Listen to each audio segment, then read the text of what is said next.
Today I'm taking a look at the WORKPRO quick adjusting groove joint pliers. Okay, so there they are. Now at first glance you might think these things are tiny, but actually I find that in my everyday work that a pair of tiny pliers like this is actually quite useful. In fact, I got a full set of your full like 8, 10, 12 inch one. These tiny little guys, they end up doing everything I need, and plus the fact that they're smaller means they're lighter, means I can fit them into smaller pockets. They're just much more usable. 10 and the 12, they never come out of my drawers. So we can see we do have an oil coating on there, so it's going to slide nice. It is just a bar spring right there on the back, and we got some good looking teeth there on the pliers themselves. There is no dip on the handle or anything like that. These are going to be just straight metal, but there is a slight texture on here which is actually fairly comfortable on the hands. And we can see we do have a tether point on there in the event that you need to use that.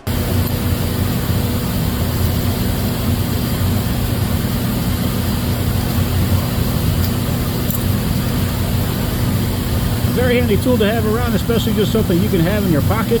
Something I hadn't even really considered until just now. This has actually got a fairly thin jaw. So what that means is if you need to get a hold of something like a jam nut, you can actually reach in there and grab that with this, where you would not be able to normally do that with a normal set of pliers. Most pliers cannot actually grab that. These are going to be able to do work that other pliers are not going to be able to do. So overall, that is a handy little set of pliers.